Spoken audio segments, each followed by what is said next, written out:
शैतानिर्रजीम बिस्मिल्लाहिर्रहमानिर्रहीम अल्हम्दुलिल्लाहि रब्बिल आलमीन बारिइल खलाइक़ि अजमईन अल्हम्दु लिअहलिही वस्सलातु अला अहलिही अस्सलातु वस्सलामु अला सय्यिदिल अंबिया'i वल मुरसलीन अल अब्दिल मुअय्यद अर रसूलिल मुसद्दद अल मुस्तफ़ल अमजद अल हबीबिल अहमद अन नबीयिल उम्मीयिल मक्कीयिल मदनी अस्सिराजिल मुनीरिल कौकबिद दुर्री स्वाहिबिल वक़ार वस्सकीना अल मदफून बि अर्द मदीना सय्यिदिना व नबीयना व शफ़ीअ ज़ुनूबिना व तबीब क़ुलूबिना व हबीब नुफूसिना व मौलाना अबिल क़ासिम मुहम्मदिल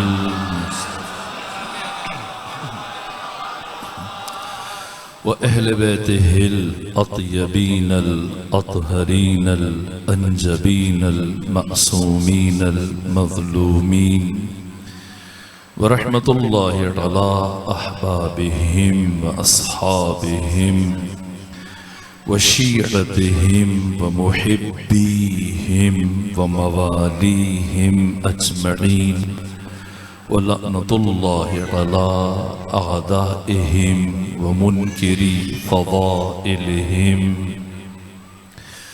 व गासिबी हुकूकिहिम मिन यौम अदावतिहिम इलल आन व मिनल आन इला क़याम यौमिद्दीन व बअद यौमिद्दीन अम्मा बअदु फ़क़द क़ाल हक़ सुब्हानहु व तआला फ़िल क़ुरआन बिस्मिल्लाहिर्रहमानिर्रहीम वल फ़ज्र व लयालिन अश्र वश्शफ़इ वल वत्र वल्लैलि इज़ा यसर हल फ़ी ज़ालिका क़समुल लिज़ी हिज्र या अय्यतुहन नफ्सुल मुतमइन्ना इरजिई इला रब्बिकी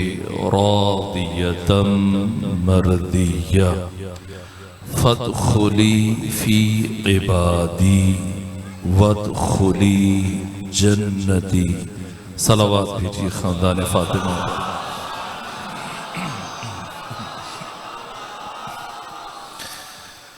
खुदाए सुब्हान की वारगाह में सिपासगुज़ारों के इस मकाम पर अब बामारिफत मोमिनीन के नूरानी चेहरों की ज़ियारत का शरफ हासिल हुआ। मजलिसे अज़ाए हुसैनी में ये मुनासिब समझता हूँ कि सरवर सालारे शहीदान इमाम हुर्रियत इमाम इज़्ज़त इमाम गैरत इमाम इनक़िलाब राकिब दोश रसूल सय्यद शबाब अहलिल जन्ना हुसैन इब्न अली अलैहि आलाफ तहियत व थना और आपके बावफा अस्हाब की सीरत का एक ज़ाविया आपकी खिदमत में अर्ज़ करने की कोशिश करूँ। मेरे अजीज़ों, मकाम फ़िक्र है, हज़ारहा तारुफ़ात और कलिमात, इम्तियाज़ात, खुसूसियात और फ़ज़ाइल जो ख़ास हैं सैयदुश्शुहदा हुसैन इब्न अली की ज़ात के साथ। इसकी हिकमत क्या है, इसका राज क्या है? मकाम फ़िक्र है, पूरी कायनात में से तन्हा हुसैन है जिनकी मोहब्बत में और जिनके इश्क में अगर एक आंसू आंख से जारी हो जाए तो कम अज कम उसकी कीमत जन्नत करार दी परवरदिगार ने। मम बका औ अबका औ तबाका वजबत लहुल जन्ना। ये हुसैन कौन है और इस इज्जत का राज क्या है? ये मट्टी खाक जिसे आप कदमों तले रौंद के चले जाते हैं, किसी नबी की कब्र की मट्टी खाना भी जायज नहीं है। तो हुसैन कौन है? जिनकी कब्र की मट्टी को परवरदिगार ने खाक शिफा करार दिया।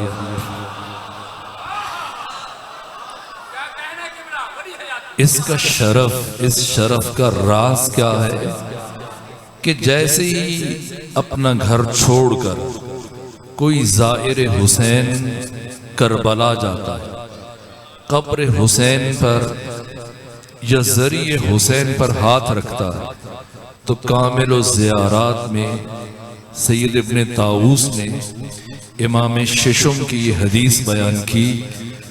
जैसे ही ज़ाहिर हुसैन कब्र हुसैन या जरिए हुसैन में अपने हाथ रखता है, तो खुदा फरमाता है या अब्दी इस्तअनिफ अमलक, ए मेरे बंदे जा नए सिरे से अपनी जिंदगी का आगाज कर। क़द सिरतल यौम कयौमिन वलदतक उम्मुक। आज तेरी हालत वो है जिस तरह से तुम शिकम मादर से दुनिया में गुनाहों से पाक थे। जिस हुसैन की जरी को छूने से इंसान इतना पाक हो जाता है, उस हुसैन की अपनी तहारत का मयार क्या होगा?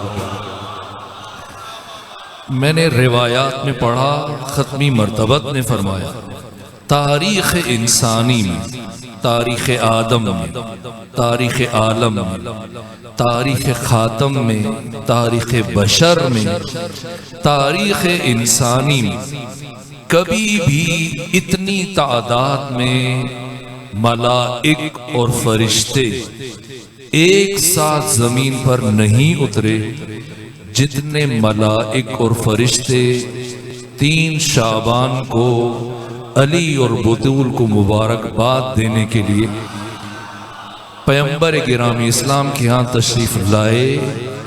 बिल आखिर ये हुसैन कौन है? इस इज्जत का राज क्या है? इस शरफ का राज क्या है? इस मंजिलत का राज क्या है कि ये बेहकीकत आंसू जब आंख से निकल जाए तो इसकी कोई अर्जिश नहीं है, लेकिन यही बेतौकीर आंसू जब हुसैन के साथ मंसूब हो जाए तो इसकी कम अज कम कीमत जन्नत करार पाती है। तो फिर ये हुसैन कौन है जो बेअर्जश चीजों को अनमोल बना देता है सिर्फ निस्बत हुसैन? इसलिए आपके तारुफा जा बजा कुरान में मैंने वो सूरा के जो खास है सरवर व सालार शहीदन सैयद शुहदा के साथ सूरह मुबारक फज्र, वो सूरा की जिसे सूरह इमाम हुसैन अलैहिस्सलाम भी कहा जाता है। ये कुरान मजीद को 99 नंबर सूरा है, 30 आयतों पर मुश्तमिल है और इस सूरा का आगाज परवरदिगार ने कसमों से किया। कुरान मजीद की 70 सूरतों में कोई कसम इस्तेमाल नहीं हुई, बाकी 44 सूरतों में अल्लाह ने 118 कस्में इस्तेमाल की। किसी सूरा के शुरू में सिर्फ एक कसम जैसे सूरह असर, किसी के आगाज में 2 कस्में जैसे सूरह दुहा, कहीं 3 कस्में जैसे सूरह अल आदियात, किसी सूरा के शुरू में 4 कस्में जैसे सूरह मुबारक 3, और किसी सूरा के शुरू में 5 कस्में जैसे सूरह मुबारक फज्र। और सूरह फज्र के बाद सिर्फ एक सूरा है जिसमें अल्लाह ने इससे ज्यादा कस्में इस्तेमाल की, वो सूरह शम्स है जो 15 आयतों पर मुश्तमिल है। और 15 में से पहली 7 आयात में अल्लाह ने मुसलसल 11 कस्में इस्तेमाल की। सूरह फज्र पहली 4 आयतों में परवरदिगार ने 5 कस्में उठाई। वल फज्र, मुझे फज्र की कसम। फज्र से मुराद क्या है? और फिर दूसरी कसम वलयालिन आश्र, मुझे 10 रातों की कसम। वश्शफ़े वल वत्र, मुझे जुफ्त की कसम और मुझे ताक की कसम। वल्लैले इज़ा यसर, चौथी आयत में परवरदिगार ने 5वीं कसम इस्तेमाल की, मुझे रात की कसम जब वो ढलने लगे। जबकि 10 रातों की परवरदिगार कस्में उठा चुका है, दोबारा फिर इन 10 में से एक रात की कसम उठा रहा है। ये कौन सी रात है? 5 कस्में उठाने के बाद परवरदिगार हर जी आक़ल को, हर जी शऊर को और हर जी मारिफत को दावत फिक्र दे रहे हैं। हल फी ज़ालिका क़समुल लिज़ी हिज्र, क्या इनमें से कोई एक कसम उक़ला के लिए काबिल गौर नहीं है कि वो इसमें दिक्कत करें और मारिफत हासिल करें? और फिर इख्तिताम पर ले जाकर क्या फरमाया? या अय्यतुहन नफ्सुल मुतमइन्ना, ए नफ्से मुतमइन्ना, इरजिई, लौट आ, इला रब्बिक, अपने रब की तरफ, राज़ियतम मर्दिया, इस हाल में कि वो तुझसे राजी है, तू उससे राजी है। फदखुली फी इबादी, मेरे बंदों में दाखिल हो जा। वदखुली जन्नती, मेरी जन्नत में दाखिल हो जा। अबू जाफर याकूब कुलैनी साहिबे उसूल काफी, इमाम शेशम से ये हदीस बयान की। आका ने अपने सहाबी अबू बसीर से फरमाया, अबू बसीर, तुम अपनी वाजिब और मुस्तहब नमाजों में इस सूरे की तिलावत किया करो। अर्ज किया, फरजंद रसूल, कोई खास वजह? फरमाया, हाँ, इसलिए कि ये सूरा मेरे दादा हुसैन इब्न अली से मुताल्लिक है। अबू बसीर ने अर्ज किया, फरजंद रसूल, इस सूरा में तो परवरदिगार कौम आद, कौम समूद, फिरऔनियों के जुल्म और उनके अंजाम को बयान कर रहा है। आपने क्यों कर फरमाया कि ये सूरा आपके दादा हुसैन इब्न अली से मुताल्लिक है? फरमाया, ये आयत जिसमें खुदा फरमा रहे, या अय्यतुहन नफ्सुल मुतमइन्ना, नफ्से मुतमइन्ना से मुराद मेरे दादा हुसैन इब्न अली। तारीख इंसानियत में नफ्से मुतमइन्ना का बारिज़ तरीन मिस्दाक इमाम हुसैन अलैहिस्सलाम। यहां तक के मुस्तशरिकीन ने जो किताबें तहरीर की, डॉक्टर अब्दुल फत्ताह अब्दुल मकसूद ने जो लिखा, या डॉक्टर अब्बास इक़ाद अपनी किताब हुसैन अबू शुहदा में लिखा, कहा कि अहले सुन्नत आलिम मिस्र के मुआसिर आलिम वो कहते हैं कि रोज़ आशूर जैसे जैसे मुसीबतों के पहाड़ टूट रहे थे, तो खिलाफे तवक्को दुश्मन के इस्तिराब और बेचैनी में इजाफा हो रहा था। और जैसे जैसे मुसीबतें और मुश्किलात बढ़ रही थी, हुसैन के चेहरे की तमानीनत में इजाफा हो रहा था।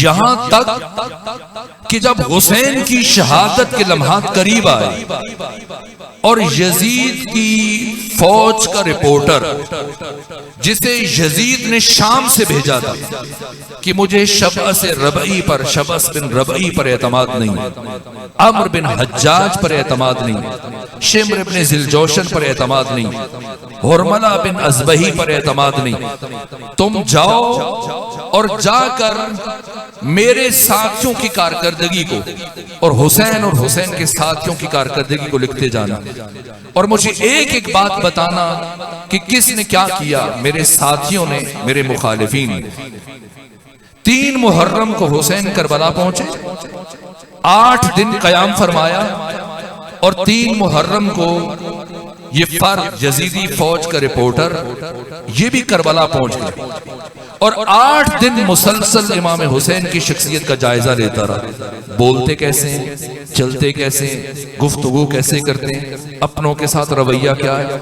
दुश्मनों के साथ क्या अंदाज है, क्या क्या कहते हैं, बाकी आपका अखलाक, आपकी इबादत, आपकी रविश और रफ्तार, एक एक चीज को दर्ज करता चला गया। लेकिन लाशऊरी तौर पर, गैर महसूस तौर पर ये आपकी रूह से करीब होता चला गया। अगरचे शाम से आया, जहरीले माहौल में पला, एक बदतरीन माहौल में इसकी परवरिश हुई, लेकिन इस परवरिश के नतीजे में इसकी फितरत के ऊपर जो गर्द और गुबार आ गया था, जैसे ही नूर हकीकत को करीब से देखा, ये गर्द छटने लगी और गैर महसूस तरीके से रूह हुसैन से करीब तर होता चला गया। यहां तक कि जैसी आशूर का दिन आया और इसे महसूस हुआ कि यूसुफ फातिमा कुछ देर के मेहमान हैं, ये दौड़ता हुआ उमर इब्ने साद के पास पहुंचा और कहा, ए उमर इब्ने साद, ये शख्स जिसे कत्ल करने के लिए तुम सब जमा हुए हो इतना जख्मी है कि अगर अब तुम तलवार न उठाओ तब भी इसने कुछ देर में मर जाना। इसके जिस्म से इतना खून बह चुका है कि ये जिंदा नहीं बचेगा। मैं चाहता हूं तुम मुझे इजाजत दो कि मैं 2 घूंट पानी पिला दूं, इस शख्स को 2 घूंट पानी पिला दूं। उमर इब्ने साद ने ताज्जुब से पूछा कि तू यजीद की फौज का रिपोर्टर है, तुझ पर एतमाद करके यजीद ने तुम्हें शाम से यहां भेजा है और तू यजीद के सबसे बड़े दुश्मन को पानी पिलाना चाहता है? आखिर तुम्हें ऐसा क्या फायदा?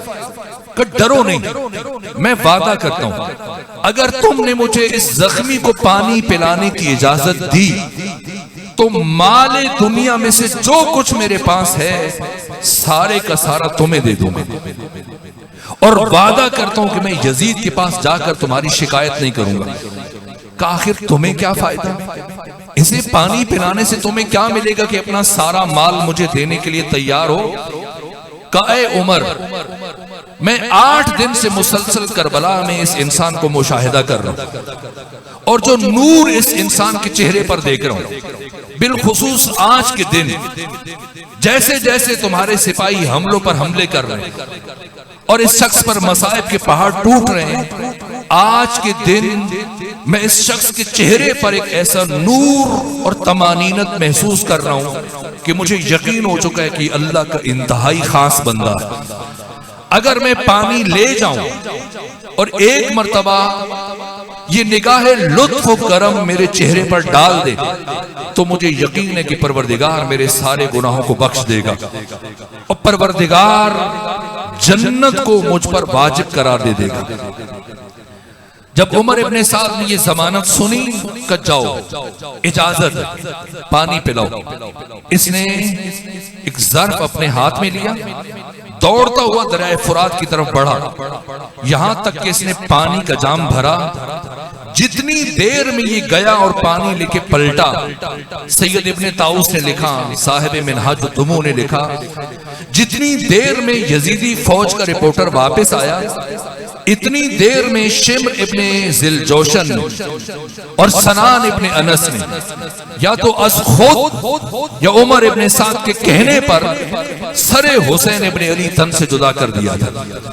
लेकिन जो अजीब बात है जिसके लिए रिवायत आपको सुना रहा हूं, जो यजीदी फौज का रिपोर्टर था ये पानी का जाम हाथ में लिए इमाम हुसैन के कटे हुए सर की तरफ बढ़ता चला गया और वो सर जो शिम्र ने आका के सीने पर रख दिया था ये आगे बढ़ा और पानी का जाम हुसैन के कटे हुए लबों से लगा दिया, यहां तक कि पानी जमीन पर गिरने लगा।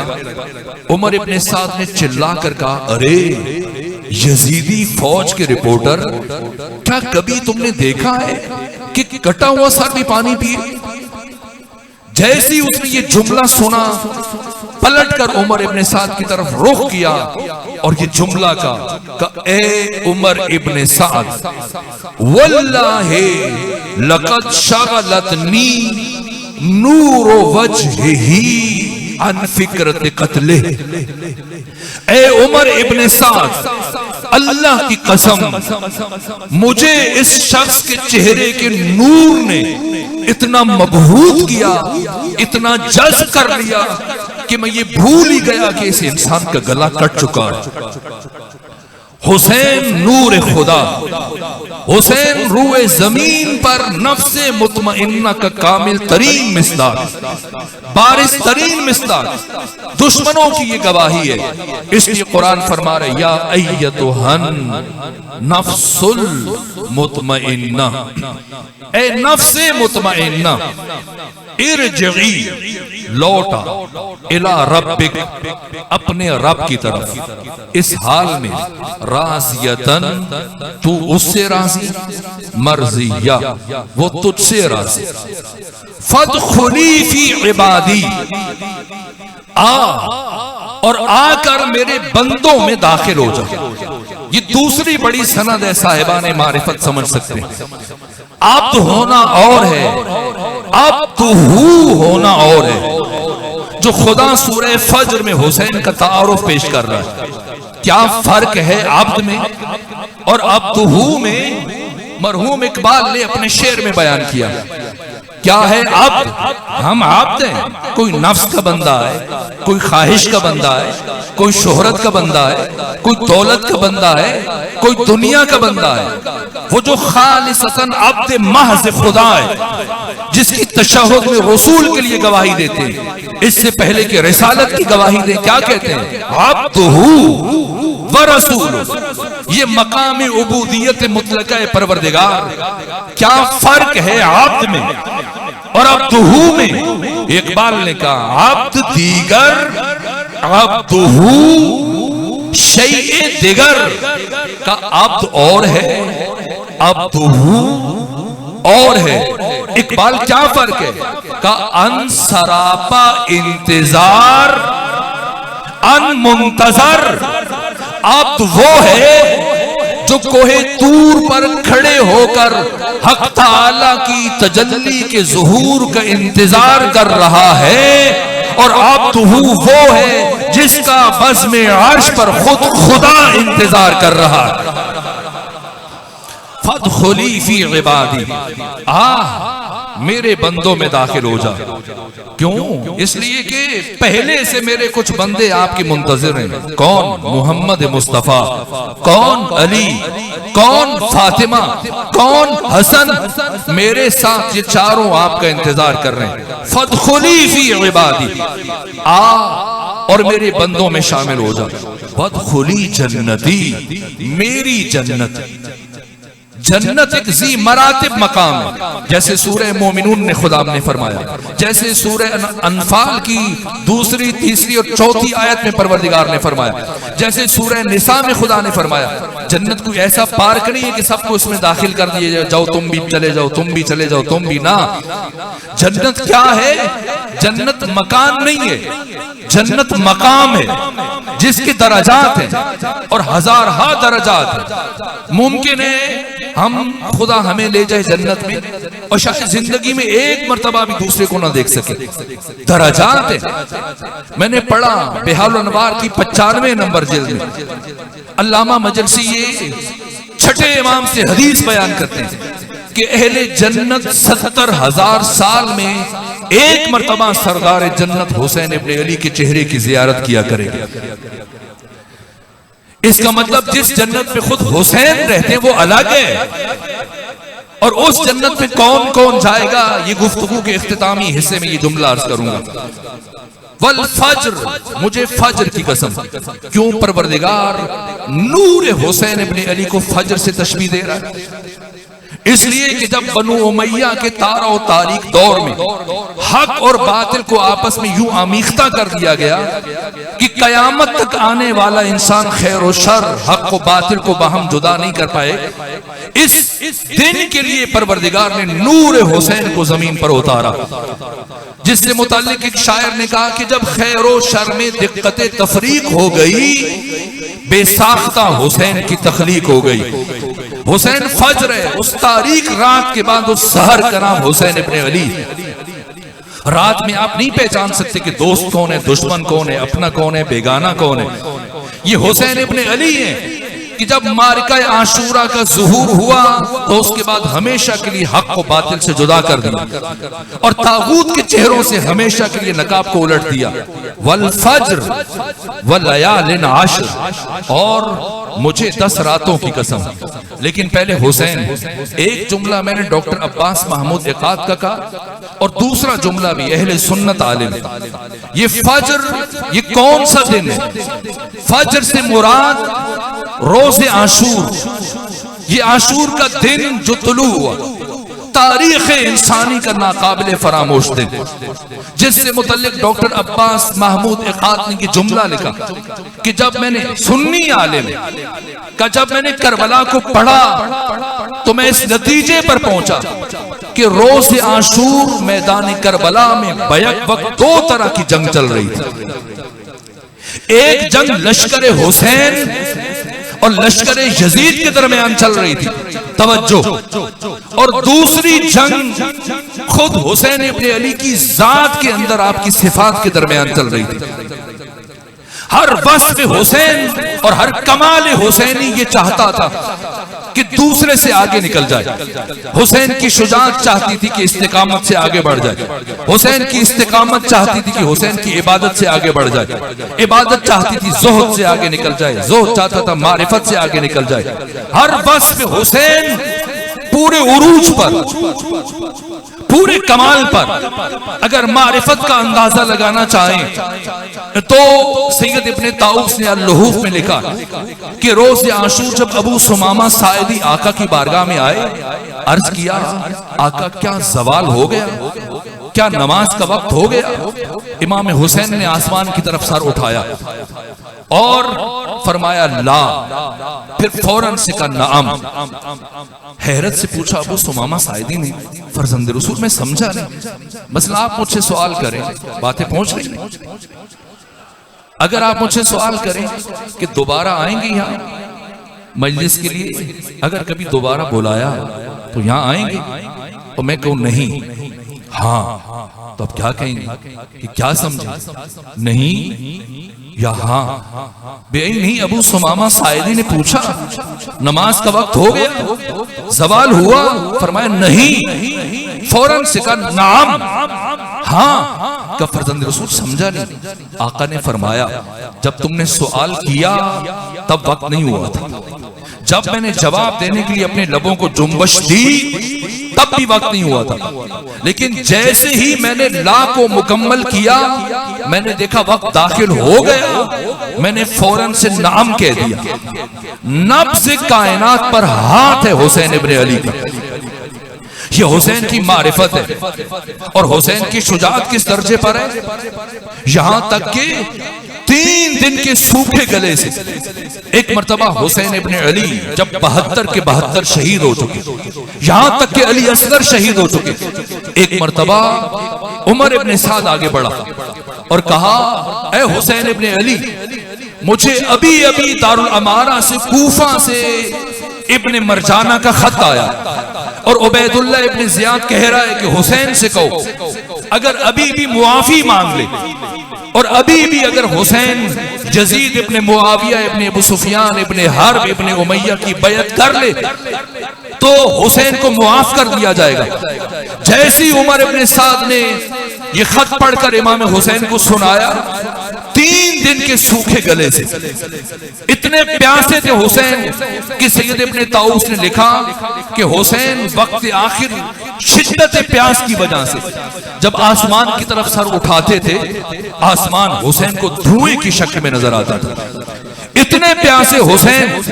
लेकिन जैसी उमर इब्ने साद ने खत पढ़ के सुनाया कि उबैदुल्लाह इब्ने ज़ियाद कह रहे कि आपको इख्तियार है बैन सिल्लत व जिल्ला, कि बैत कर ले या फिर मरने के लिए तैयार हो जाए। 3 दिन के सूखे गले से अब जो हुसैन की आवाज दश्ते ने नवा में गूंजी, एक एक सिपाही ने सुनी, फरमाया इन्न दई यब्न दई कद रकज़नी बैनल इस्नतैन, हराम जादे का हराम जादा बेटा, इन्न दई यब्न दई कद रकज़नी बैनल इस्नतैन, हराम जादे का हराम जादा बेटा, वो मुझे इख्तियार दे रहे बैन सिल्लत व जिल्ला, कि मैं जिल्लत कबूल करूं या फिर मरने के लिए तैयार हो जाऊं। ए उमर इब्ने साद, जाकर कूफा में उबैदुल्लाह इब्ने ज़ियाद को बता देना, हुसैन करबला में कह रहे थे हैहात मिन जिल्ला, अल्लाह ने जिल्लत को हुसैन से बहुत दूर रखा है। और उसके बाद हुसैन ने तलवार उठाई, इसके बाद हुसैन ने तलवार उठाई। अकबर शहीद हुए, तलवार नहीं उठाई। अली असगर शहीद हुए, तलवार नहीं उठाई। कासिम की लाश के टुकड़े चुन लिए, तलवार नहीं उठाई। अब तलवार उठाने का मरहला, पहले मरहले में क्या किया समझे हुसैनियों, ये बड़े दकीक नुकात हैं और हुसैन शनासी के बड़े दकीक पहलू हैं। अब हुसैन इब्ने अली ने जिहाद करना है, लेकिन जिहाद से पहले अजीब काम किया। अपने नाना के नाका पर सवार हुए, अपने घोड़े को खेमे के दरवाजे पर बांध दिया, अपना अम्मामा उतार कर अपने नाना मोहम्मद मुस्तफा का अम्मामा सर पे रखा, अपने नाना का असा उठाया, तलवार खेमे में छोड़ के गए, अपने नाना की अंगूठियां अपनी उंगलियों में पहनी और पहुंचे इस अंदाज से, और उस ऊंट पर नाका पर बैठकर खुतबा दिया। और जब खुतबा इरशाद फरमाया और किसी पर इस खुतबे का असर ना हुआ, तो हजरत ने पूछा कि मैं जानता हूं आज के दिन तुम में से किसी पर मेरी नसीहत का असर नहीं होगा, इसलिए कि जिस शिकम में लुक़्मा हराम दाखिल हो चुका हो, वहां पर हुसैन जैसे इंसान की नसीहत भी असर नहीं कर सकती। बस इतना बताओ तुम सब क्यों कर मेरे कत्ल पर जमा हुए हो? सोचेंगे ये हुसैन ने इकरार क्यों लिया दुश्मन से? ये बताओ कि क्यों तुम सब मुझे कत्ल करना चाहते हो? सब ने बैक जुबान जवाब दिया, ए हुसैन बुग़्ज़न ले अबी, तुम्हारे बाप अली की दुश्मनी में, अली की दुश्मनी में। अब गौर फरमाइएगा, ये एतराफ हुसैन ने क्यों लिया? तलवार चलानी है, और जो तलवार चलाई उससे मुताल्लिक जो मुअर्रिखीन ने लिखा है, यहां तक कि सैयद महदी बहरुल उलूम फरमाते कि ये तय करना मुश्किल है कि मैं ये तय कर सकूं कि अली बड़े शुजा थे या हुसैन इब्ने अली बड़े शुजा थे। का सच ये कि बाप और बेटे दोनों की शुजाअत बराबर थी। अब हुसैन ने तलवार उठानी है, लेकिन तलवार उठाने से पहले ये एतराफ क्यों लिया कि बताओ क्यों तुम सब के सब मेरे कत्ल पर जमा हुए हो? याद है जब हुसैन मदीने से चले थे तो क्या जुमला कहा था? वह उसीरो बेसीरत जद्दी रसूलुल्लाह, मैं सारे सफर में और सारे कयाम में अपने नाना मोहम्मद मुस्तफा की सीरत को जिंदा करूंगा। और कदम कदम पर अपने नाना की सीरत को जिंदा किया। अब हुसैन ने तलवार उठानी है, लेकिन तलवार उठाने से पहले फिर अपने नाना की सीरत को जिंदा करने लगे। याद है खत्मी मर्तबत के एक सहाबी थे जो जनाबे मोजमुल औसत में इमाम तबरानी ने इस वाक़े को तहरीर किया कि मौला जनाबे खत्मी मर्तबत के एक सहाबी हैं और वो जनाबे ज़ैद खत्मी मर्तबत के महरज में बैठे और एक सवाल पूछा, या रसूल अल्लाह आप हर रोज अली की फजीलत बयान करते हैं और अली से मुतल्लिक हर रोज कोई ना कोई हदीस बयान करते हैं, इसके बावजूद मैं एक परेशानी का शिकार हूं। पैगंबर ने पूछा कैसी परेशानी? कहा कि मैं कभी कभी बुरैद असलमी साहबी रसूल रज़ी अल्लाह ताला अन्हु का, या रसूल अल्लाह मैं कभी कभी अपने दिल में अली के लिए बुग़्ज़ महसूस करता हूँ, अली के लिए दुश्मनी महसूस करता हूँ, अपने दिल में अली के लिए कीना महसूस करता हूँ। इसके बावजूद कि हर रोज आपकी जुबान से अली की फदाइल सुनता हूँ, खत्मी मर्तबा ये सुना खामोश।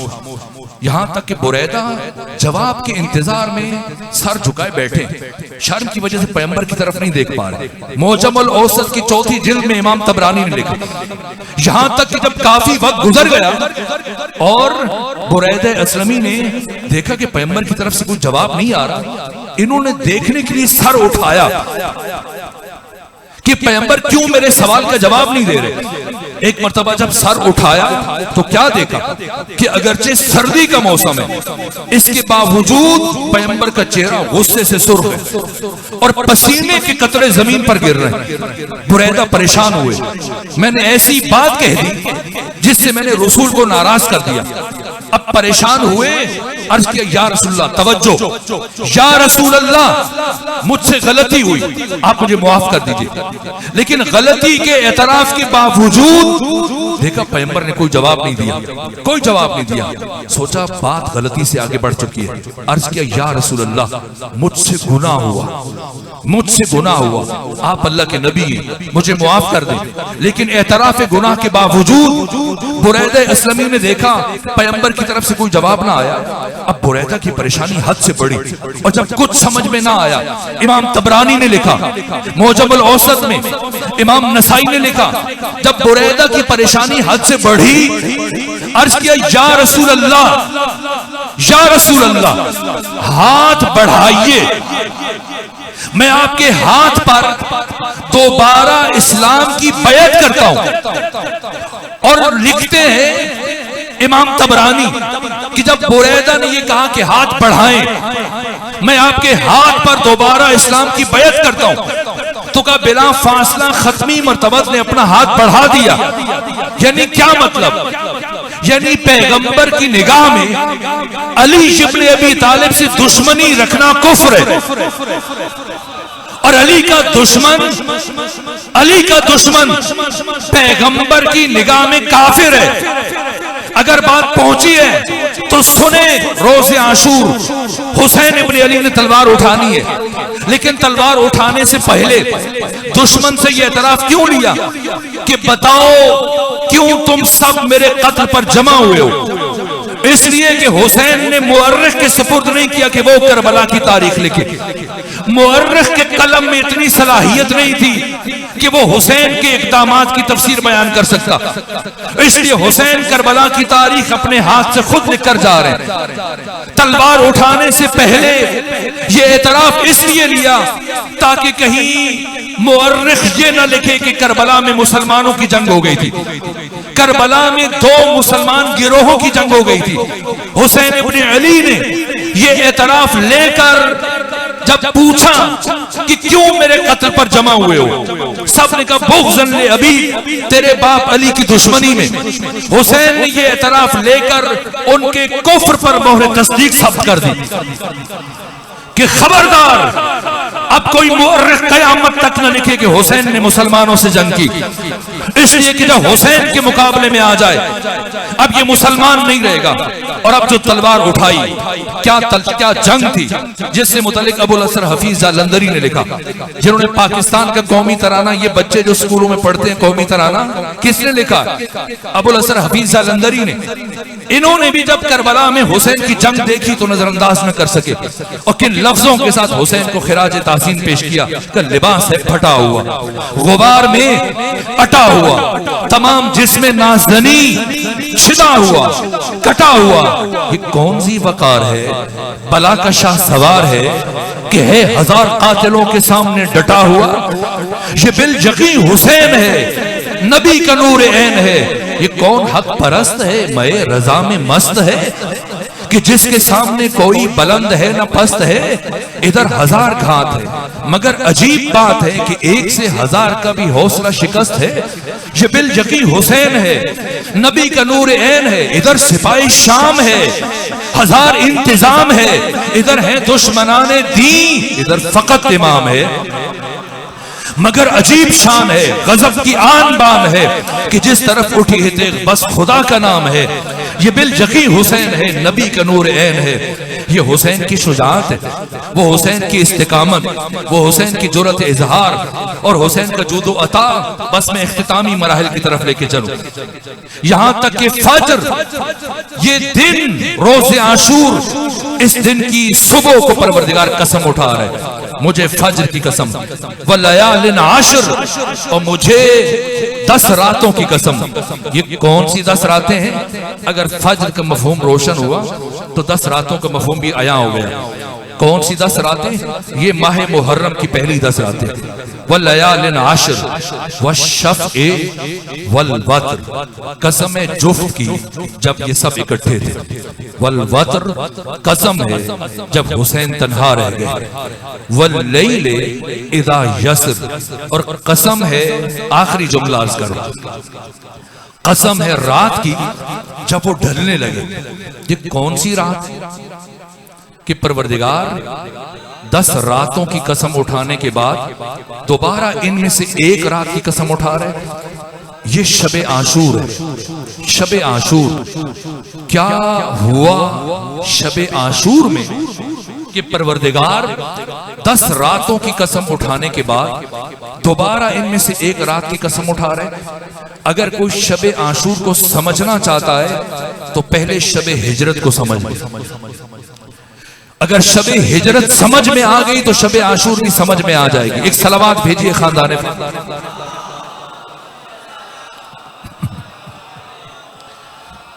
सलावात ऐसे भेजिए जैसे सलावात भेजने का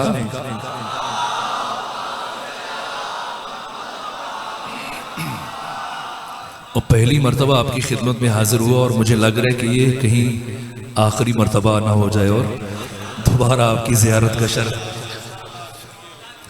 मुझे लगता है कि बातें कुछ मुश्किल शुरू हो गई, पहुंच रही हैं बातें। अलबत्ता अली के चाहने वाले के सामने, अली के पैरोकार के सामने मुश्किल का जिक्र करना खुद उसकी बेअदबी के मुतरादिफ है।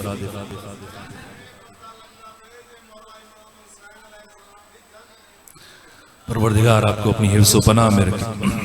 मैं आपकी ताईद में मरहूम अफजल अब्बास ज़ैदी का एक शेर पढ़ देता हूँ। अली के चाहने वाले के सामने कोई मुश्किल बात माना नहीं रखती।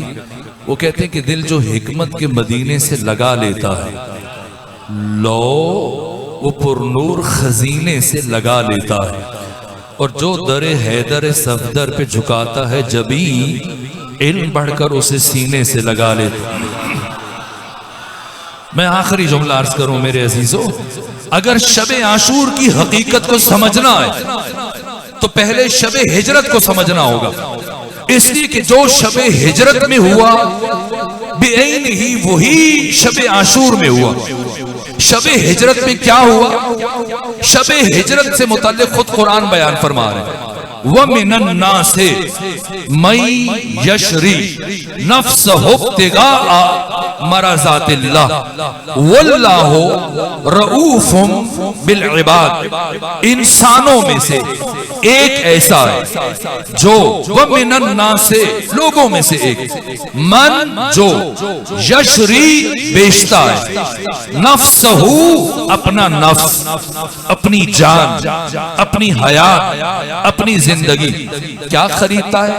मरज़ातिल्लाह, अल्लाह की रजा, अल्लाह की मशीयत, अल्लाह की मर्जी खरीदता है। इंसानों में से एक जो अपनी जान बेचकर खुदा की रजा खरीद रहा है। ये शबे हिजरत में हुआ। शबे हिजरत में अली ने बिस्तर खत्मी मर्तबत पर सोकर अपना नफ्स खुदा को बेचा और खुदा की रजा खुद खरीद ली। आज सोशल मीडिया पर बैठकर बाज नाम नेहाद रोशन फिक्र, जो हकीकी मानों में राशन फिक्र है, वो इस तरह की बातें करते हैं कि अली ने फला वक्त में जाके बैत कर ली थी और सैयदा ज़हरा की शहादत के तीसरे दिन जाके बैत कर ली थी। अगर अली की निस्बत, कोई बैत की निस्बत अली की तरफ देना चाहता है तो फिर कुरान से इस आयत को निकाल दे जो खुदा फरमा रहे, व मिनन नासे मई यशरी नफ्सहु इब्तिगाअ मरज़ातिल्लाह। लोगों में से एक ऐसा है जो शबे हिजरत अपनी जान खुदा को बेच देता और बदले में खुदा की रजा खरीद लेता है। तो नफ्स अली कहां है? पूरी दुनिया के ताजिर जाग कर वो तिजारत न कर सकें जो अली इब्ने अबी तालिब ने सो कर की। क्या बेचा, क्या खरीदा? शबे हिजरत अली ने अपना नफ्स खुदा को बेच दिया और बदले में खुदा की रजा खरीद ली। अब नफ्स अली कहां है? खुदा के पास। अली ने तो बेच दिया है। नफ्स अली खुदा के पास है और रजाए खुदा अली के पास। नफ्स अली खुदा के पास, रजाए खुदा अली के पास। अब अगर कोई रजी अल्लाह बनना चाहता और रजी अल्लाह का ये टाइटल अपने नाम के साथ लगाना चाहता है तो वो अली के दरवाजे पर आ जाए, इसलिए कि अल्लाह की रजा यहां है। अगर उसका सर अली के दरवाजे पर झुक गया तो रजी अल्लाह बन जाएगा, और अगर सर न झुका और कोई बदबख्त अली के मुकाबले में आ गया, रजी अल्लाह तो नहीं बनेगा, लानतुल्लाह अलैह यकीनन बन जाएगा।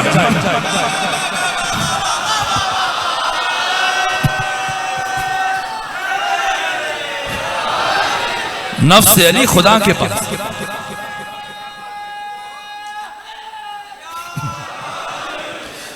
नफ्स अली खुदा के पास, रजाए खुदा अली के पास। अगर किसी को अली से बैत लेने का शौक है तो अली के को खुदा के पास चला जाए। अगर कोई अली से बैत लेना चाहता है तो खुदा के पास चला जाए, इसलिए कि नफ्स अली खुदा के पास है। और अगर कोई रजी अल्लाह बनना चाहता है तो अली के दरवाजे पर आ जाए, इसलिए कि रजाए खुदा अली के पास है। तो जो शबे हिजरत में हुआ वही शबे आशूर में हुआ, वही शबे आशूर में हुआ। फर्क ये कि शबे हिजरत में एक इंसान ने अपनी जान खुदा को बेची और शबे आशूर 72 ने अपनी जान खुदा को बेची। जब हुसैन ने फरमाया जाओ चले जाओ, मैं तुमसे राजी हूं, मेरे नाना मोहम्मद मुस्तफा राजी, मेरी मां फातिमा जहरा राजी, क्या कोई गया? कोई नहीं उठा, कोई एक भी नहीं उठा। मुमकिन है मुअर्रिख ये लिख दे इसलिए नहीं उठ रहे थे कि सब के सब हुसैन इब्ने अली को वारिस जन्नत मानते थे, अगर उठे तो जन्नत हाथ से निकल जाएगी। इसलिए हजरत ने दूसरी सनद इरशाद फरमाई, चले जाओ मैं तुम्हें जन्नत की जमानत देता हूं। कोई मौलवी या मुफ्ती जन्नत की जमानत दे रहा है? खुद सरदार जन्नत जन्नत की जमानत दे रहा है। क्या कोई एक फर्द भी उठा? कोई नहीं उठा। मुमकिन है मुअर्रिख ये लिख दे कि आंखों की शर्म माने थी कि किस तरह से रोशनी में दुश्मनों के दरमियान हुसैन को अकेले छोड़ के चले जाए। तब फरमाया बेटा अली अकबर, चराग खेमा को गुल कर दो। एक चराग बुझा, 72 चराग जल उठे, यहां तक कि तलवारों के मयान टूटने की आवाजें बुलंद हुई, गिरिए की आवाज बुलंद हुई। और सबसे पहले हबीब इब्ने मज़ाहिर, हुसैन के बचपने के साथी, रसूलुल्लाह के बूढ़े सहाबी उठकर खड़े हुए, अर्ज किया अगर आज आपको छोड़कर चले जाएं तो कयामत के दिन आपकी मां फातिमा जहरा को क्या मुंह दिखाएंगे। और इसके बाद मुस्लिम इब्ने औसजा खड़े हुए, कहा फर्जंद रसूल, अगर मुझे इस तरह से कत्ल किया जाए कि नेज़ा और शमशीर के साथ मेरे जिस्म के टुकड़े टुकड़े कर दिए जाए, फिर इन टुकड़ों को जमा करके जला दिया जाए और फिर जलाने के बाद इस राख को फिजा में बखेर दिया जाए, फिर जिंदा किया जाए, दोबारा इसी तरह से मारा जाए, यहां तक कि 70,000 मर्तबा कत्ल किया जाए, फिर उठाया जाए, तब भी मेरी सिर्फ एक ख्वाहिश होगी कि मैं अपनी जान को आपके कदमों के ऊपर कुर्बान कर दूं। और उसके बाद जनाब ज़ुहैर इब्ने कैन खड़े हुए, अर्ज किया फर्जंद रसूल, ये दुनिया फानी है, इस दुनिया ने बहुत जल्द खत्म हो जाना है, और हमने भी अनकरीब मर जाना है। अगर फर्ज कर लिया जाए कि ये जहान अबदी और ये भी फर्ज कर लिया जाए कि हमने इसमें हमेशा रहना है, तब भी हम अपनी जानें आपके कदमों पर कुर्बान कर देंगे। और उसके बाद जुमला सुने अजीजों, हुसैन के एक सिपाही है सईद बिन अब्दुल्ला हनफी, क्या जुमला कहा, फर्जंद रसूल हम चले जाते हैं, आप मेरे एक सवाल का जवाब दें, हम सब चले जाएंगे। पूछा सईद क्या बात है? कब फर्जंद रसूल ये फरमाए जिन अफराद को उनकी माओ ने पैदा ही इसी दिन के लिए किया था, वो आपको छोड़ के कैसे चले जाए? जैसे ये जुमले सुने आका ने फरमाया जज़ाकुमुल्लाह अन्नी खैरल जज़ा। और उसके बाद तारीखी जुमला इरशाद फरमाया इन्नी ला अअलमु अस्हाबन औफा मिन अस्हाबी, मेरे इल्म में नहीं कोई ऐसे असहाब जो मेरे असहाब से ज्यादा बावफा हो। जिनसे मुताल्लिक जोशमली आबादी ने बड़े होश के आलम में ये शेर कहा कि सर फरिश्तों के यहाँ आज भी खम होते हैं, ऐसे इंसान रसूलों में भी कम होते हैं। मैं जाहिल एक मामूली तालिब इल्म हूं, मैं बात फैला देता हूं, लेकिन कुछ लोग हैं जो बातों को समेटने का हुनर जानते हैं। तो मरहूम अजहर हसन जैदी से किसी ने पूछा कि हजरत बताएं असहाब रसूल में और असहाब हुसैन में क्या फर्क है? तवज्जो है, असहाब रसूल में और असहाब हुसैन में क्या फर्क है? फरमाया कोई फर्क नहीं, बस एक लफ्ज का फर्क है, एक लफ्ज का फर्क है। कहा कैसा लफ्ज? कहा आओ और जाओ का फर्क। का क्या मतलब? का हुसैन पैगंबर 9 साल बुलाते रहे आओ, कोई नहीं आया। हुसैन सारी रात कहते रहे जाओ, कोई नहीं उठा। इसलिए जोश ने कहा सर फरिश्तों के यहां आज भी खम होते हैं, ऐसे इंसान रसूलों में भी कम होते हैं। ये क्यों? आखिर पैगंबर के असहाब रजी अल्लाह ताला अन्हो हैं, वो बेशक अबू जर क्यों ना हो, वो सलमान क्यों ना हो, सब के सब रजी अल्लाह है। तो फिर ये हुसैन के 72 कौन है, जिनमें से जनाब हुर को भी अलैहिस्सलाम कहा जाता है, इसलिए कि अल्लाह की रजा तो खरीद चुके हैं। अब ये 72 अल्लाह की मशीयत के ज़र्फ है, अल्लाह की मशीयत के ज़र्फ। बस मेरे अजीज़ों, मैं आखिरी जुमला, मुझे इत्मीनान नहीं कि बातें कमा हक हो पहुंच रही या नहीं पहुंच रही, लेकिन गुफ्तगू इख्तिताम पजीर हुई। मैं इन 72 में से सिर्फ एक की बात करूंगा और इसी भी मजलिस खत्म कर रहा हूं।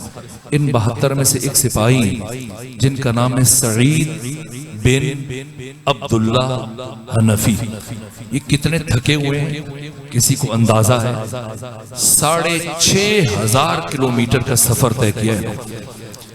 पहले अहले कूफा के खुतूत लेकर 10 रमजान को पहुंचे मक्का इमाम हुसैन के पास। किसी खास मेहमान ने आना जी? कोई तो खास होगा, कोई तो खास होगा कि मजलिस से हुसैन को छोड़ के मुड़ के देखे तो मतलब कोई खास आने वाला। जी मैं समझता हूं जिस तरह नमाज में दाएं बाएं देखना बेअदबी है, इस तरह नमाज इश्क की अदायगी में भी दाएं बाएं नहीं देखना चाहिए, और कमाल तवज्जो के साथ। बस मैंने खत्म कर दी गुफ्तगू, और मुझे आपकी समाअतों का दकीक अंदाजा नहीं था। समझ लें क्यों जो मैंने बात शुरू की थी, क्यों एक आंसू की कीमत परवरदिगार ने जन्नत मुकर्रर फरमाई, क्यों इस खाक में अल्लाह ने शिफा रखी, क्यों हुसैन की जरी को छूने से इंसान इतना पाक हो जाता है। राज क्या है? ये हुसैन कौन है? इस हुसैन ने क्या किया? अगर ये एक जुमला पहुंच गया तो समझे मेरे आने का मकसद हासिल हो गया। मैं पूछूं अगर हुसैन करबला ना जाते तो क्या होता? क्या होता?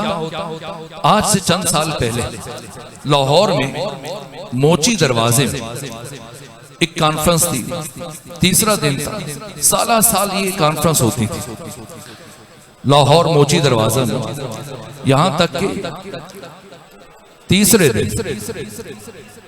दिन सबसे आखिर में सैयदुल उलमा अल्लामा अली नकी नक्कन की नौबत।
मुझे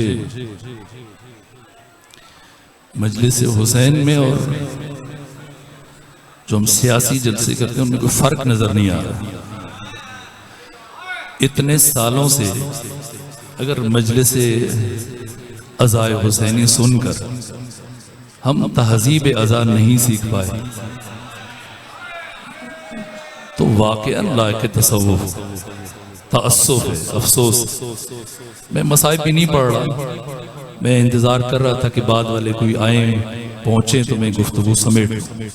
आखिरी जुमला अर्ज कर रहा हूं, मैं मसाइब भी नहीं पढ़ रहा।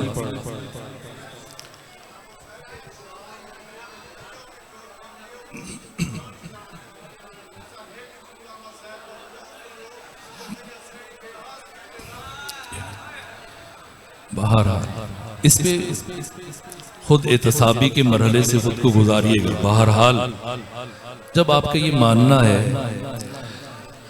जब ये अकीदा है कि मासूमीन तशरीफ लाते हैं तो ये खुल्लड़बाजी और वो तमाम आमाल की जो तहजीब अज़ा के मनाफी हों, हमें उनसे गुरेज करना चाहिए। बस आखिरी जुमला अर्ज करूं, वल फज्र व लयालिन अश्र वश्शफ़्इ वल वत्र वल लैल इज़ा यसर। अगर हुसैन करबला ना जाते तो क्या होता? साल लाहौर में हुसैन डे मनाया जाता था, यौम हुसैन मनाया जाता था। आखिरी अरसे में ज़ियाउल हक ने इस पर पाबंदी लगा दी। तो जो आखिरी मर्तबा यौम हुसैन मनाया गया, ये 3 दिन जारी रहा, जिसमें सिख, हिंदू, ईसाई, अहले हदीस, बरेलवी, देवबंदी, शिया, उलमा, जाकिरीन, शुअरा, अदीब, अहले मारिफत शिरकत करते थे और इमाम हुसैन से मुताल्लिक खिराज अकीदत पेश करते थे। और आखिरी मर्तबा जो यौम हुसैन मुनअक़िद हुआ लाहौर में, इन्वान ये था कि अगर हुसैन करबला ना जाते तो क्या होता। तो तीसरे दिन सबसे आखिर में सैयदुल उलमा अल्लामा अली नकी नक्कन की नौबत थी, लेकिन आज़ान मगरिब से सिर्फ 5 मिनट बाकी थी। तो 5 मिनट में क्या बयान किया जाए? वो आए तो और उनका परेशान न हो। मैं 5 मिनट से पहले अपनी गुफ्तगू समेट लूंगा। हुसैन करबला ना जाते तो क्या होता? फरमाया आज नमाज जुमा बुध के दिन पढ़ी जा रही होती अगर हुसैन करबला ना जाते। मुझे नहीं मालूम, अल्लामा नक्कन के पास फुर्सत कम थी, वक्त की कमी थी, या जो भी वजह, लेकिन जितने सालों से मैं करबला का मुताला कर रहा हूँ, आशूरा के हकायक का मुताला कर रहा हूँ, पढ़ रहा हूँ, मैं इस नतीजे पे पहुंचा, अगर हुसैन करबला ना जाते। पहले आपसे सवाल करूं, आप भी साल से मजाले सुन रहे हैं और आप इस तर्ज अमल के बाद हक बनता है कि मैं भी कुछ पूछ लूं आपसे। इमाम हुसैन करबला क्यों गए थे? क्या इसलिए गए थे कि यजीद ने इमाम से बैत का मुतालिबा किया था? क्या इस वजह से गए थे? बिल फर्ज अगर यजीद इमाम हुसैन से बैत का मुतालिबा ना करता, क्या इमाम हुसैन तब भी करबला जाते या ना जाते? ये सवाल बहुत अहम है। इन सवालों पर करबला की पूरी दास्तान खड़ी। अगर यजीद बैत का मुतालिबा ना करता तब भी हुसैन करबला जाता। क्या इसलिए? वरना इमाम हुसैन तो यजीद की बैअत ना करके भी अपनी जान बचा सकते थे। अब्दुल्ला बिन जुबैर ने अपनी जान बचाई या नहीं बचाई? जुबैर का बेटा है, हुसैन मुस्तफा के नवासे हैं, अली के बेटे। जुबैर की क्या हैसियत है इब्ने जुबैर की इमाम हुसैन के मुकाबले में? लेकिन उबैदुल्ला अब्दुल्ला इब्ने जुबैर ने यजीद की बैअत नहीं की, इसके भाई मुसअब ने बैअत नहीं की, इसके भाई मुनजर ने बैअत नहीं की, इसके भाई जाफर ने बैअत नहीं की, चारों भाइयों ने बैअत नहीं की। और यजीद की बैअत ना करके इमाम हुसैन भी मक्का गए, अब्दुल्ला इब्ने जुबैर भी मक्का गए। लेकिन अब्दुल्ला बिन जुबैर ने बैअत ना करके मक्का में भी हुकूमत बना ली, मदीना में भी हुकूमत बना ली। बाद में 73 हिजरी तक 11.5 साल हुकूमत की। यजीद 3 साल 8 महीने 14 दिन हुकूमत करके मर गया और यजीद की हुकूमत सिमट कर शाम तक महदूद हो गई। पूरा मिस्र, पूरा इराक, पूरा ईरान, बसरा, कूफा, मक्का, मदीना, ताइफ, हिजाज सारा अब्दुल्ला इब्ने जुबैर के कब्जे में आ गया। इसके बाद फिर कुछ दिन इसका बेटा आया, फिर वो उसको मरवान ने मरवा दिया। मरवान बिन हकम ने 9 महीने हुकूमत की, वो भी जोर लगाता रहा, वो भी मक्का, मदीना, बसरा, कूफा, इराक को फतह नहीं कर सका, मिस्र को फतह नहीं कर सका। फिर अब्दुल मलिक बिन मरवान 86 हिजरी में इसकी मौत हुई और 73 हिजरी तक सारा जोर लगाया, तब जाकर अब्दुल्ला बिन जुबैर की हुकूमत खत्म हुई और अब्दुल्ला कत्ल हुआ। अब्दुल्ला ने भी बैअत नहीं की थी और इसने इमाम हुसैन को भी मशवरा दिया कि आप यजीद की बैअत ना करें, लेकिन इराक ना जाएं, आप कबीले बनी के आपके पहाड़ों में मुंतकिल हो जाएं, जगह बदलते रहें, आप भी जिंदा रहेंगे, आपके बच्चे भी, आपके अहबाब असहाब भी जिंदा रहेंगे, यमन चले जाएं, हिंदुस्तान चले जाएं। सब मशवरे दे रहे थे इमाम हुसैन को। इन सब को पता था, हुसैन को नहीं पता था। शहीद मुताहरी कहते हैं ये सब जो हुसैन को मशवरा दे रहे थे, अब्दुल्ला इब्ने उमर, अब्दुल्ला इब्ने जुबैर, अब्दुल्ला इब्ने अब्बास, मोहम्मद हनफिया, ये सब उस हकीकत को आईने में देखने की सलाहियत नहीं रखते थे जो हुसैन ईंट और पत्थर में देखने की सलाहियत रखते थे। इन्हें नजर आ रहा था कि इराक जाएंगे तो मारे जाएंगे, हुसैन को नजर नहीं आ रहा था। फिर क्यों गए? क्या इसलिए कि अहले कूफा ने आपको खुतूत लिखे तब आपने मदीना छोड़ा? अहले कूफा के खुतूत की, बस 2 से 3 मिनट ले रहा हूं, अहले कूफा के खुतूत की पहली खेप कैस इब्ने मुसारे सैदावी और सईद बिन अब्दुल्ला हनफी जब लेके पहुंचे मक्का, 10 रमजान मुबारक को पहुंचे और इमाम हुसैन 3 शाबान को मक्का पहुंच चुके, 1 महीना 7 दिन गुजर चुके हैं। इसका मतलब अहले कूफा की दावत पर इमाम हुसैन ने मक्का मदीना नहीं छोड़ा। फिर क्यों मदीना छोड़ा? न यजीद की बैअत के मुतालबे के जवाब में,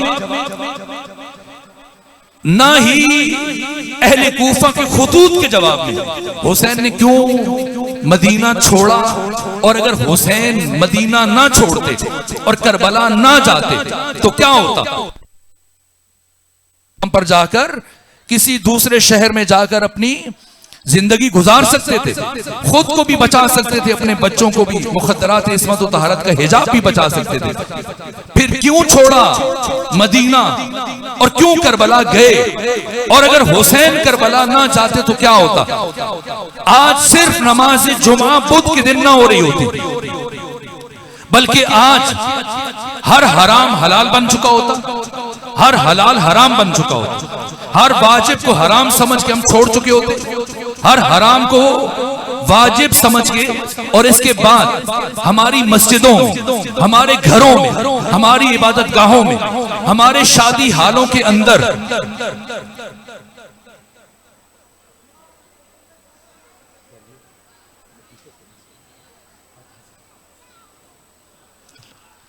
हमारे शादी हालों के अंदर, हमारी मस्जिदों और इमाम बारगाहों में हमारे मौलवी कंधों पर अबा रखकर, सर पर दस्तार रखकर या चाइना की टोपी पहन तस्बीह घुमाते हुए आकर एक माँ का उसके बेटे के साथ, बहन का उसके भाई के साथ निकाह पढ़कर चले जाते और किसी एक इंसान को एहसास तक ना होता कि कितना बड़ा जुल्म हुआ। ये हुसैन है कि जिसने रिश्तों के तकद्दुस को बचा लिया, ये हुसैन है कि जिसने गैरत दीनी को बचा लिया। इसलिए हुसैन की मजलिस में अदब पहली शर्त, और बिलखुसूस वो अफराद के जो मिंबर से करीब तर बैठते और जो महरज दीद में होते हैं, उनके लिए ज्यादा लाजिम है कि आदाब की रियायत करें। मुझे जिंदगी में पहली मर्तबा एक ऐसा माहौल मैसर आया कि बहरहाल ये मुझे याद रहेगा, तो मेरे लिए नाकाबिले फरामोश रहेगा। बहरहाल गुफ्तगू तमाम हुई, हक के हुसैन इब्न अली कयामत तक अदा नहीं किया जा सकता। जो कि मेरे बुजुर्ग ने खड़े होकर कहा कि मैं एक जुमला पढ़ दूं, तो मैं उनके एहतराम में सिर्फ एक जुमला पढ़ दूं। हर इंसान मदयून है हुसैन इब्न अली का, और कोई भी इंसान हक के हुसैन इब्न अली अदा नहीं कर सकता। इस हकीकत को सईद बिन अब्दुल्ला हनफी ने बयान किया। 6500 किलोमीटर चले हुए, सफरों के थके हुए, शबे आशूर सारी रात जागते रहे, 3 दिन के भूखे और प्यासे, सारी रात जाग कर खंदक खोदते रहे। फिर जो वक्त बचा उसमें इमाम हुसैन के साथ मिलकर झाड़ियां काटते रहे। इस खंदक को झाड़ियों से भरा ताकि इमाम हुसैन की रुखसत के बाद जब दुश्मन हमला करे चारों तरफ से, तो बीबियों को संभलने का मौका मिल जाए। इसलिए इमाम हुसैन जब आखिरी मर्तबा रुखसत हुए तो इन खंदक में मौजूद झाड़ियों को आग लगा के गए कि बीबियों को मेरी शहादत के बाद कुछ देर संभलने का मौका मिल जाए और दुश्मन को अचानक हमला करने का मौका ना मिले। इतने थके हुए सईद कि 6500 किलोमीटर का सफर तय किया। 10 रमजान को पहले मक्का गए खत लेकर, फिर 15 रमजान को मक्का से चले मदीना के रास्ते से फिर आए, जनाब मुस्लिम इब्न अकील को अपने साथ कूफा लेके आए।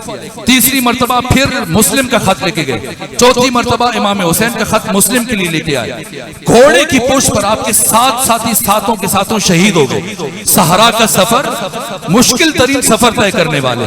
यहां तक कि रोज़े आशूर जब अबू सुमामा साइदी ने इमाम हुसैन से कहा कि आका नमाज का वक्त हो गया, जी चाहते आपकी इब्तिदा में आखिरी नमाज पढ़ना। यहां पर इमाम हुसैन ने अपनी नमाज की हिफाजत का इंतजाम किया और नमाज खौफ अदा की। कोई ये ख्याल न करे कि हामिल नफ्स मुतमइन्ना हुसैन नमाज खौफ पढ़ रहे, ना, ये फिक़ही इस्तिलाह। नमाज खौफ कसर की नमाज की तरह 2 रकत पढ़ी जाती है, और इसका तरीका ये कि 1 रकत इमाम पढ़ता है और आधे सिपाही इमाम के पीछे ये नमाज पढ़ते हैं, बाकी आधे हिफाजत के लिए खड़े हो जाते हैं और इमाम 1 रकत पढ़ के बैठ जाते हैं, और जो आधे पीछे खड़े होते हैं वो जल्दी से दूसरी रकत खुद से पढ़ते हैं और फिर नमाज मुकम्मल करके अपनी पोजीशन बदलते हैं, और जो खड़े होते हैं वो आके इमाम के पीछे आ जाते हैं, और जैसे ही वो इमाम के पीछे सफ़ें दुरुस्त करते हैं इमाम दोबारा खड़े होते हैं। ये इमाम की दूसरी रकत होती है और बाद में आने वाले भी जमात में शरीक हो जाते हैं। ये नमाज खौफ, और नमाज खौफ हमेशा तब पढ़ी जाती है जब काफिरों के साथ जंग हो। इमाम हुसैन ने रोज़े आशूर नमाज खौफ पढ़कर दुश्मन के कुफ्र पर मोहर तस्दीक सब कर दी। और यहां पर 2 सिपाही, आखिरी जुमला अर्ज कर रहा हूं, इमाम हुसैन के बिल्कुल सामने खड़े थे। एक सईद बिन अब्दुल्ला हनफी और दूसरे ज़ुहैर इब्न कैन। इधर इमाम हुसैन ने नमाज शुरू की और उधर से तीरों की बारिश शुरू हुई, और 74 तीर जनाब सईद बिन अब्दुल्ला हनफी के सर से लेके पांव तक इस तरह से आपके जिस्म में गड़ गए। एक तीर इंसान की मौत के लिए काफी होता है, लेकिन 74 तीर खाने के बावजूद सईद क्यों खड़े हैं? सिर्फ इश्क हुसैन में, मोहब्बत हुसैन में, कि अगर मैं गिर गया तो कोई तीर यूसुफ फातिमा को लग जाएगा। सिर्फ इश्क हुसैनी में कुव्वत इरादी के बलबूते पर खड़े रहे। यहां तक कि जैसे इमाम हुसैन ने ये जुमला कहा, अस्सलामु अलैकुम व रहमतुल्लाहि व बरकात, नमाज तमाम की, इधर सईद जमीन पर गिरे, लेकिन मैंने कहा जमीन पर गिरे, जमीन पर नहीं गिरे। इतने तीर थे जिस्म पर कि गिरने की वजह से आपका जिस्म तीरों पर मुअल्लक हो गया और ये तीर मजीद आपके जिस्म में दाखिल हो गए, यहां तक कि आखिरी सांसें चल रही हैं और रुख किया हुसैन इब्ने अली की तरफ और एक जुमला का, अवफ़ैतु या अबा अब्दुल्ला, अवफ़ैतु या अबा अब्दुल्ला, ए हुसैन इब्ने अली, क्या मैंने वफा की? खुद सोचिएगा, 74 तीर खाने के बाद 3 दिन के भूखे और प्यासे 6500 किलोमीटर सफर तय करने वाले ये सईद पूछ रहे हैं क्या मैंने हक अदा किया? इसका मतलब ये है सईद को हुसैन की मारिफत हासिल हो चुकी है। सईद जानते कि इतना कुछ करके भी बशर हक के हुसैन इब्ने अली अदा नहीं कर सकते। हम सब मजयून हैं। और जुमला सुने हुसैन ने क्या जवाब दिया, फरमाया अंत अमामी फिल जन्नत, ऐ सईद तू जन्नत में हमेशा मेरी आंखों के सामने रहा करेगा। इस बुजुर्ग की ख्वाहिश के एहतराम में आधा जुमला मजीद अर्ज करूं, यहां तक कि ये जुमला तो सईद ने रोज़े आशूर कहा इमाम हुसैन से, बेअइन ही यही जुमला जब ये बीबियों का काफिला पलट कर वापस मदीना गया तो हुसैन की फौज के अलंबरदार अबुल फजल अब्बास की मां उम्मुल बनीन ने सैयद सज्जाद से पूछा, अपने पोते फजल की उंगली पकड़ के आई, सलाम के बाद जो पहली बात पूछी सैयद सज्जाद से, कि सैयद सज्जाद मेरा दिल फटा जा रहा है, इतना बता दें क्या करबला में मेरे बेटे अब्बास ने अपने आका हुसैन के साथ वफा की या वफा नहीं की? सैयद सज्जाद ने फरमाया, ए उम्मुल बनीन, आपने वो बात पूछी जिसने मेरे दिल को रुला दिया। का एक बात सुने फिर खुद देखें आपके बेटे ने करबला में क्या किया। का सैयद सज्जाद बताएं कि जब हमें असीर करके शाम लेके जा रहे थे तो रास्ते में उमर इब्ने साद ने शिम्र इब्ने जिलजोशन से पूछा, जब तू हुसैन को कत्ल कर रहा था तब हुसैन से क्या बात हुई थी? क्या हुसैन ने उस वक्त तुझे कुछ कहा था? कहा हाँ, हुसैन अपनी शमशीर को जमीन में टेके हुए खाके करबला पर कब्जे शमशीर पे अपनी पेशानी को टेके हुए बैठे थे। मैं कत्ल के इरादे से आगे बढ़ा, मैंने हुसैन को कंधों से धक्का दिया, हुसैन पुष्ट के बल जमीन पर गिरे, मैं आगे बढ़कर हुसैन के सीने पर सवार हुआ, यहां तक कि हुसैन ने मेरे चेहरे की तरफ देखा, मुझसे कहा शिम्र बड़ी बुलंद जगह पर बैठा है, शिम्र बड़ी ऊंची जगह पर बैठा है। ऐ शिम्र, मुझे अच्छी तरह से याद है बचपने में मेरे नाना मोहम्मद मुस्तफा मुझे गोद में बिठाकर जब मुझसे प्यार करते थे मेरे कमीज के बटन खोल देते थे, मुझे सीने से चूमना शुरू करते थे, मेरे लबों के बोसे लेते थे, मेरे गुलू के बोसे लेते थे। मुझे माफ कर दीजिएगा ये जुमला मक्तल का जुमला है। कहा यहां तक के मेरे नाना मोहम्मद मुस्तफा ने एक मर्तबा मुझे बताया था, ए हुसैन तुझे कायनात का शकी तरीन फर्द कत्ल करेगा जिसके चेहरे पर चीचक के दाग होंगे। काए उमर इब्ने साद, जब मैंने हुसैन की जुबान से ये जुमला सुना तो मुझे गुस्सा आया, मैंने हुसैन की दाढ़ी को बाएं हाथ से पकड़ा और हुसैन के रुखसार पर तमाचे मारना शुरू किए। इसी असना में हुसैन की छोटी सी बच्ची दौड़ती हुई मक्तल में आ गई, आकर अपने बाबा से लिपट गई। इस बच्ची ने, मैंने इस बच्ची को अपने बाप से जुदा किया, चूंकि तफसील का गुंजाइश नहीं है इसलिए एक जुमला अर्ज कर रहा हूं। बच्ची को हटाया, जितनी देर में मैंने इस बच्ची को बाप से अलग किया हुसैन सजदे में जा रहे थे और ये कह रहे थे तरक्तुल खल्क तुर्रन फी हवाक, परवरदिगार मैंने सारी कायनात को छोड़ दिया सिर्फ तेरे इश्क में, वही तमतुल अयाल लिकई अराक, परवरदिगार बच्चों को यतीम करने लगा हूं ताकि तेरी जियारत कर सकूं, परवरदिगार अंधी हो जाए वो आंख जो तेरी जियारत नहीं कर सकती, ए परवरदिगार तू मख्फी कब था कि हुसैन तेरे लिए दलीलें तलाश करे, ए परवरदिगार जिसने तुझे पा लिया उसने क्या खोया, ए परवरदिगार जिस बदबख्त ने तुझे खो दिया उसने क्या पाया। ये कह के हुसैन ने सर सजदे में रखा और ये जिक्र पड़ा, रज़न बिक़ज़ाइक व तस्लीमन लिअम्रिक ला मअबूद सिवाक या गयासल मुस्तगीसीन। मैंने ज़र्ब चलाई यहाँ तक कि हुसैन ने दोबारा ये जिक्र पढ़ा, मैंने फिर ज़र्ब चलाई, फिर हुसैन ने यही जिक्र पढ़ा चढ़ा, मैं ज़रबे चलाता रहा, और जब मैंने 13वीं ज़रब चलाई और हुसैन के सर को हुसैन के तन से जुदा किया, अब जो मैंने हुसैन के बालों में हाथ डाले, हुसैन के सर को उठाया, तो मैंने देखा अभी भी हुसैन के लब हिल रहे हैं, अभी भी हुसैन के लब हिल रहे हैं। मैंने सोचा अब हुसैन कौन सा जिक्र कर रहा है, लेकिन हुसैन की आवाज नहीफ थी। मैं अपने कान हुसैन के कटे हुए लबों से करीब लेकर गया तो मुसलसल एक ही आवाज बुलंद हो रही थी, अब्बास, अब्बास, अब्बास।